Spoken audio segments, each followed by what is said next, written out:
everybody, we are back again for another 2021-22 season preview.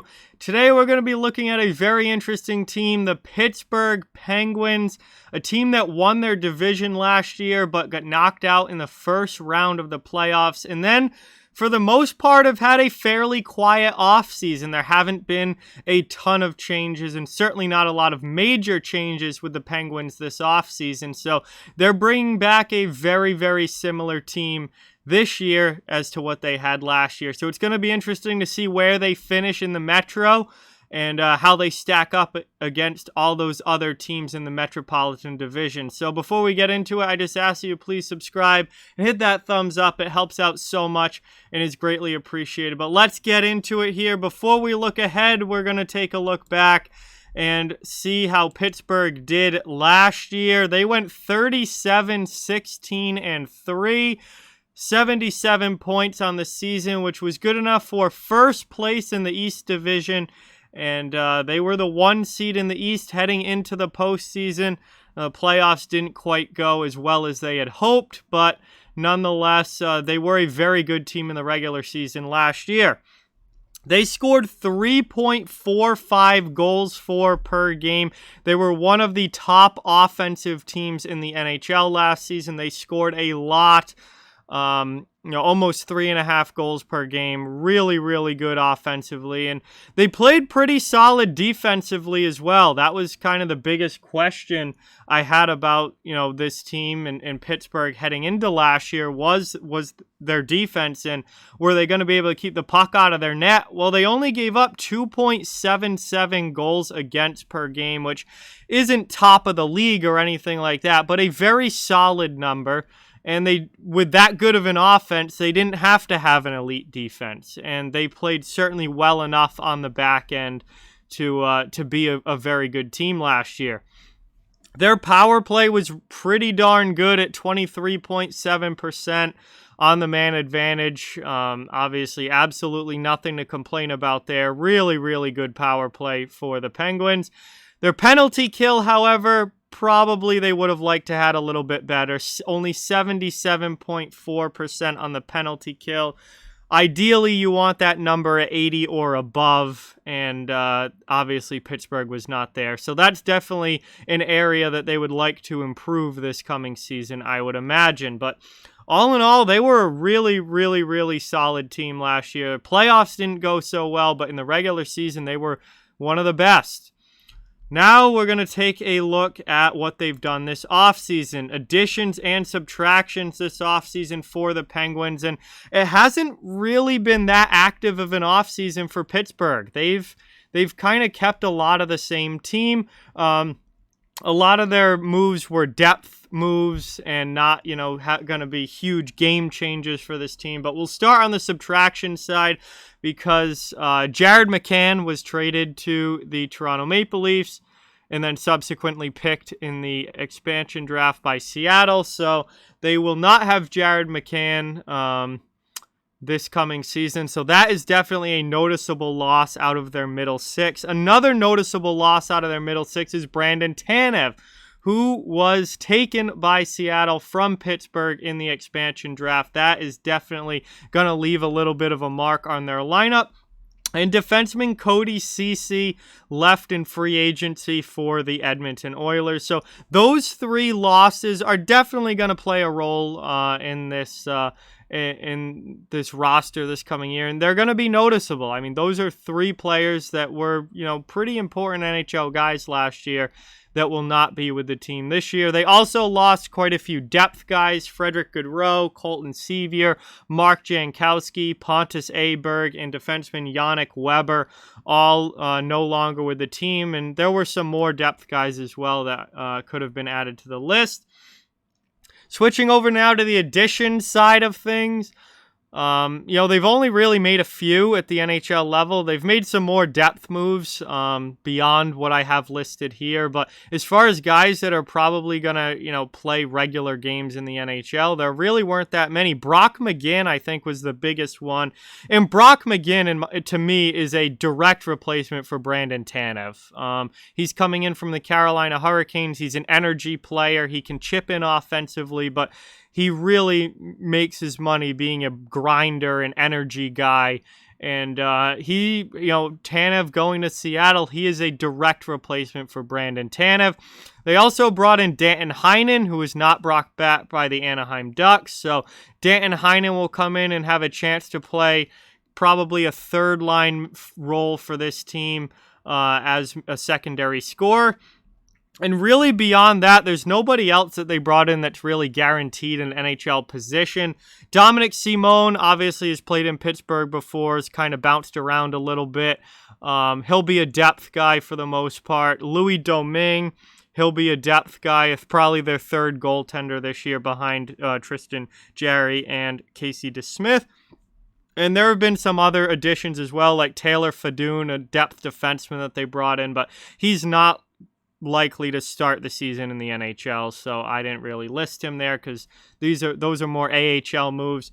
They have signed a couple of PTOs already, however. Forward Brian Boyle and defenseman Matt Bartkowski both have signed PTOs and have a chance to earn jobs in training camp. We'll see if either of them are able to do that. Obviously, that remains to be seen once we get into camp and into the preseason, but they do already have 2 players on PTOs. Finally now, that is going to bring us to my projected roster for the Pittsburgh Penguins this year. And we'll go through it here. These are the guys that I think are going to make the team. And then the depth guys are guys that have a chance to make it out of camp and steal a spot or be call-ups during the regular season once injuries start to happen. But let's take a look here. Forwards, obviously, Sidney Crosby, Evgeny Malkin, Jake Gensel, Jason Zucker, Brian Rust, Kasperi Kapanen. Those are your top 6 big forwards right there. They're going to play a crucial role on this team. Jeff Carter, Brock Mcginn, Teddy Bluger, Zach Aston Reese. I think those are all NHL locks. After that, I think you're going to see Danton Heinen make the team. Evan Rodriguez had a pretty solid year last year. And I think that your extra forward, your 13th forward for this season, or at least to start, is going to likely be Sam Lafferty. But there are some other guys who could come in and take that spot as well. On the defensive side of things, obviously Chris Letang and Brian Dumoulin are your top 2 D-men.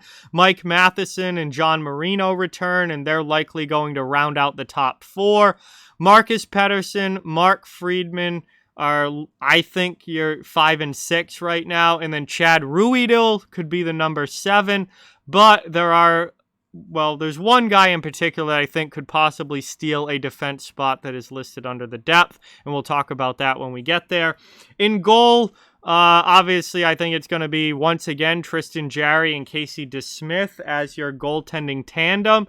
They weren't bad in the regular season last year. Obviously, Jarry kind of imploded in the playoffs against the Islanders, and that's definitely going to be a story heading into this season, is can he rebound from that?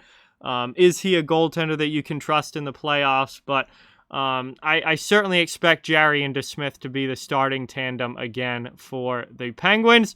And then we get to the depth side of things, and this team has a lot of depth. They have a lot of guys that can possibly be call-ups and can possibly play NHL games this season. Starting with Radim Zohorna, who played games last year and definitely could be a forward call-up. Dominic Simone, more of a veteran guy who's been around the league and has played in Pittsburgh before. He could be a call-up. Drew O'Connor, he played NHL games last year. This could finally be the year that Samuel Poulin makes that jump to the NHL. He's one of Pittsburgh's better young prospects, maybe their top young prospect. He's 20 years old now. They're kind of waiting for him to make that NHL jump.